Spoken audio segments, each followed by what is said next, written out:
Well, I tell you, this year here at the Grigsby was a great season.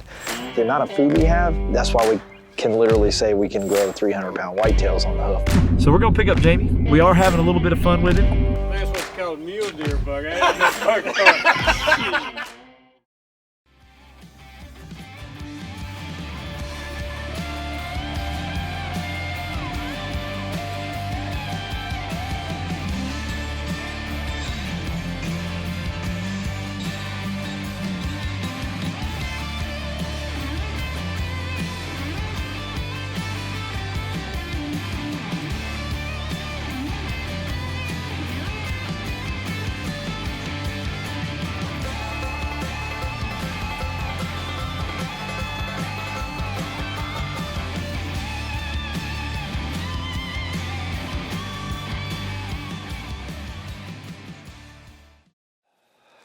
Well, it's mid-December here at the Grigsby, and we're done hunting, and we actually have been for a few weeks. I'm just out checking food sources. This is a big turnip and radish patch that has been hit pretty hard. There's still some out here, but man, they have really tore these things up. You can see they're all half-ate and chewing them right down to the ground and pulling them up and eating them.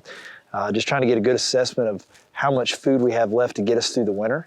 You know, and we manage a property like this every year. Once we hit our quota of bucks that we've chosen to take based on our sightings data, fawn crop, and then, you know, what we're seeing on the trail cams, we just stopped the hunting. Like I've got Jamie, still got a archery tag. He'd love to come back late season. I said, we're done because we've hit the number. So, you know, we work really hard to keep up with the population on the farm. You know, it's always an educated guess, but we feel like we've got a good handle on how many deer are actually here.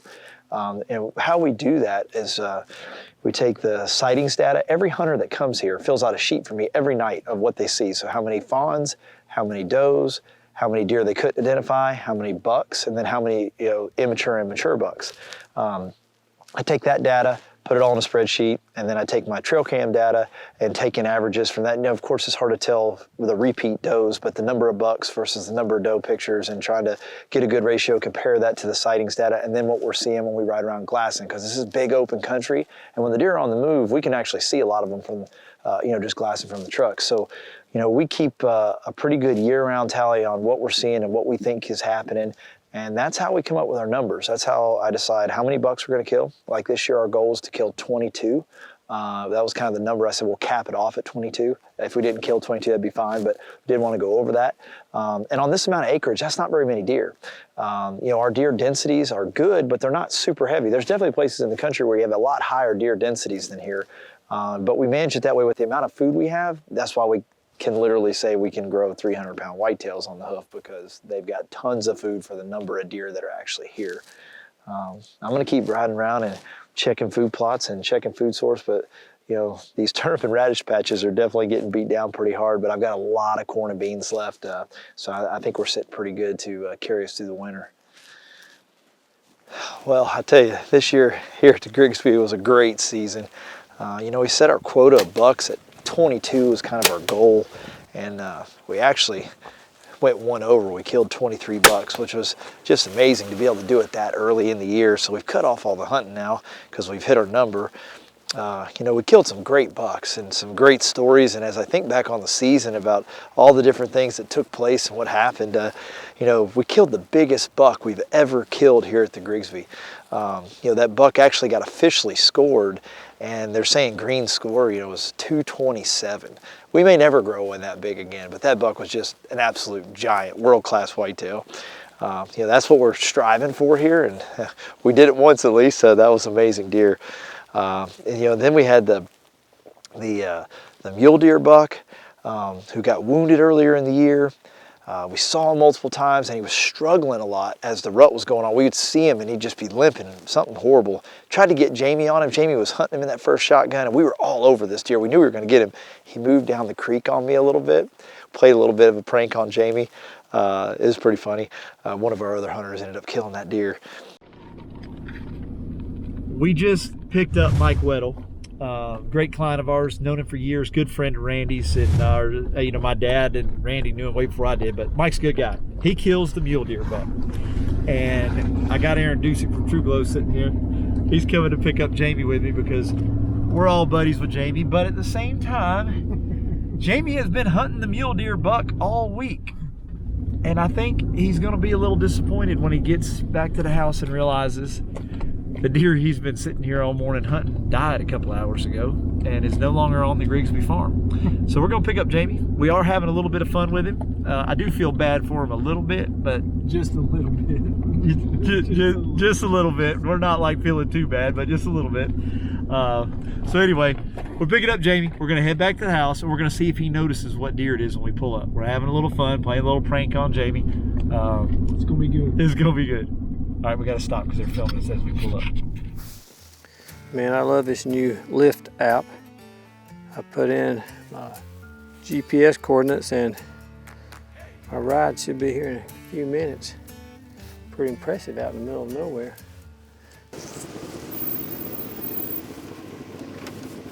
What's up? Did you shoot something? No. You didn't shoot it? No, we had a bunch of, we had the most does I've seen in a while. Two little bucks sparring around. Had a coyote come through at about a little bit 4-8, and I was hesitant to blast his butt because it was 8 o'clock. I know. We'll trap him here shortly. Yeah. So any plans for tonight? Yeah, we're gonna switch it up. We're gonna go get on the food. It's gonna warm up today, and we're just gonna have to roll the dice. Hope we can get one of these hot does to, come in. Weddle killed a nice deer. He did? He did. Nice. He did. He killed that crazy horn buck. No. Did he really? Yeah. Dang it. That's good though. You want to circle back around and try to get on that mule deer buck? We can if you think so. I don't care, whatever. I seen him this morning. Did you? I did. There you Right go. in the middle of your field. Was he really? That little knucklehead. Right in the middle of the field. Of course, we moved this morning, and he's there. All right, that's where it goes. All right, hop in. All right, Let's go. let's do it. We are going to congratulate Mr. Weddle on his deer. Jamie hadn't seen him yet. Me and Aaron have. Nice deer. It's got kind of crazy rack. One of the ones Jamie had talked about. But the good thing is we got a plan tonight with Jamie for the mule deer buck, right? Yes. Okay, we got a plan. I want to see the mule deer buck. I think you'll see him. I think you'll see it too. I think he's going to be in the field because he was in the field this morning. He was chasing the heck out of that doe. Of course, we moved Jamie in. There it goes. Hey, anyway, all right. We'll be at the house here in a second. Good gosh. That ain't no, I got, I think that's what you call a mule deer buck. That ain't no fucking We told you he was in the field, Jamie. Sorry, bud. Golly, look at that. Like I said, one man's dream was made, another man's dream was shattered. It's all my fault. That's all right. No, man, I'm glad you got it, baby. All my fault. Yeah, He's acting, he's holding it back really well. He's taking this like a man. He's like down deep. He's like, 3 days in the same tree, 3 days in the same tree. Which trees you get him out of? where I told Down on you. that I'll let bottom, Yeah. because I didn't know we were so close to where you and I had been. Yeah. Oh my, boy, he did break that thing off. There's a split. So here's the deal. You want to kill a big buck, put me in there first. Let me kind of get messed up. And then send somebody in behind me, bam! Bam! You were handling this really well. I'm impressed. I come out and go, he ain't got no fucking heart on the right. I mean, just have some. Then I saw it split. We told Jamie it was the funky horn deer, the one with the messed up rack. And he walked up. I told you he was going to walk up and go, That ain't right. that's not the deer. That mule deer buck, stories like that unfold throughout the whole season, literally from early bow season all the way to shotgun, and then actually get a deer like that. And that's why we kind of got to pinch yourself every once in a while and realize how lucky we are to get to hunt here at the Grigsby farm. It's kind of like that deer. My season started on this food plot. I called him the house buck. The buck lived right here around the lodge. We're not very far from the lodge here on this food plot. And this buck ended up getting killed during the bow season. But my first sit of the season at the Grigsby was in this stand right here behind me. And the buck walked out right there in front of my trail cam and stood there at about 80 yards until he lost camera light. And then he walked over here to about where I'm standing right now. And following a deer like that all year, and then one of our guests getting to kill that deer with the bow. Amazing buck, big, mature, 6.5 plus, maybe even older than that deer. Again, it's just something special to get to hunt here at the Grigsby. All right, give everybody a breakdown what happened. Everybody's standing around, they're all excited about your deer, so. He came out chasing the doe and he left.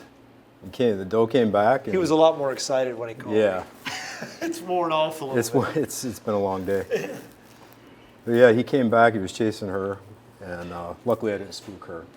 She came down and he followed right along, and I ended up getting a shot at Okay, him. now earlier you told me that you were considering possibly passing him up.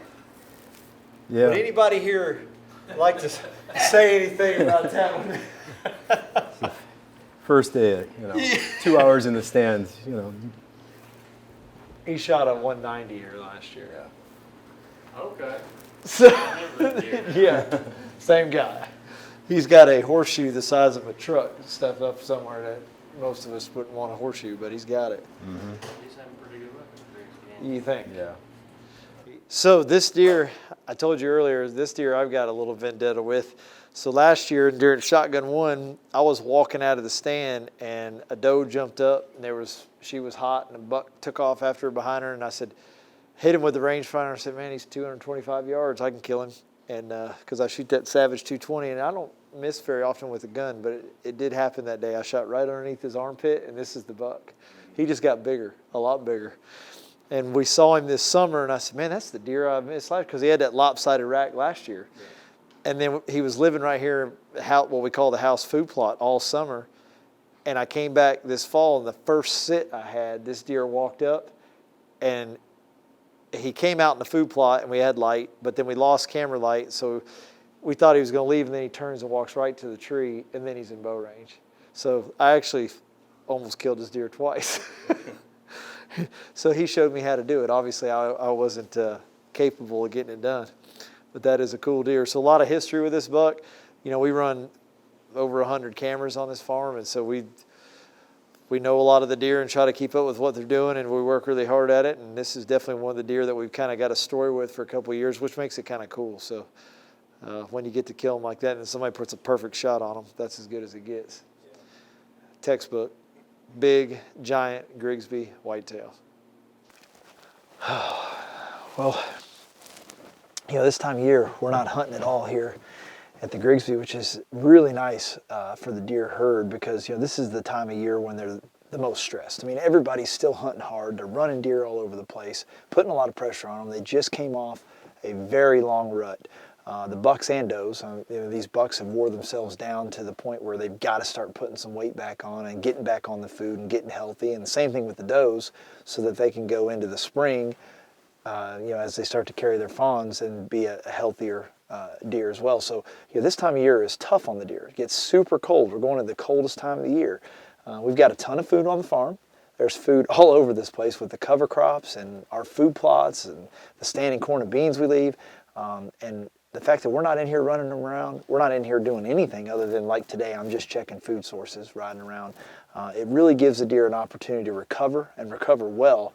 And at the end of the day, it makes our herd a lot healthier and keeps the pressure off. That's why we can get away with a lot more, a lot of guys will say in the stand, because they're just not pressured. We're starting to plan our off-season activities. We've even got a predator control plan we're going to put in place this spring, so we got a ton of work to do. But that's why I love doing it.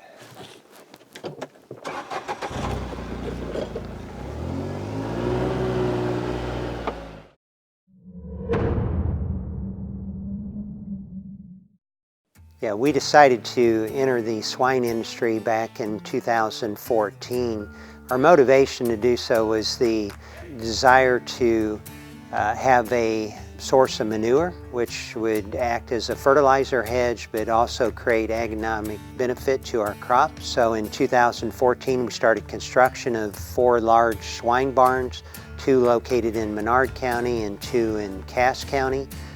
What determined the location of those barns was the proximity to the fields that we're going to be applying to, and also the water source that was going to feed those barns. What we chose to do to take a sustainable approach was to service these barns with water via large impoundments or ponds on the farm. So we could capture rainfall in these impoundments, and then we would pipe that water to the barns to support the animals in those barns. For all of our hog barns on the Grigsby, we have multiple water sources that feed the buildings. The reason for multiple water sources is because the demand throughout the year fluctuates quite a bit.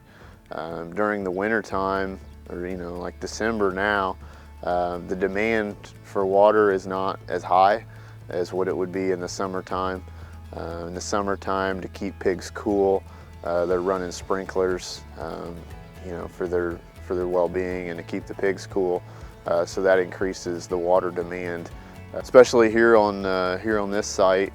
Our pond is primarily fed by field tiles and outlets that go into the pond and fill the pond up.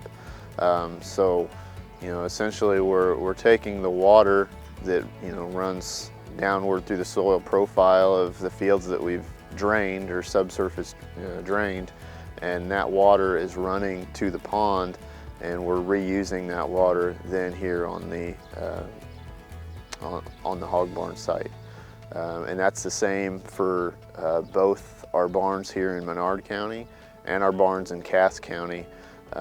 In Cass County, we have multiple ponds and multiple wells that feed that site. Construction of these barns had the overall sustainable model that we take here at the Grigsby farm, not only in the way that we capture the water, the rainfall and the runoff, but also the way that the barns were constructed over deep pits that capture the manure from the animals, and then we take the manure, which is a key component to crop production because of the nutrients that exist, the organic nutrients, and that we're able to, through an umbilical cord, pump that manure out of those deep pits to our fields through an injection system for the benefit of the crop. This is a complete sustainable model in terms of the way that we're supplying water, to the way that we're utilizing the manure, and it was part of our main motivation to reap those benefits for entering the swine industry.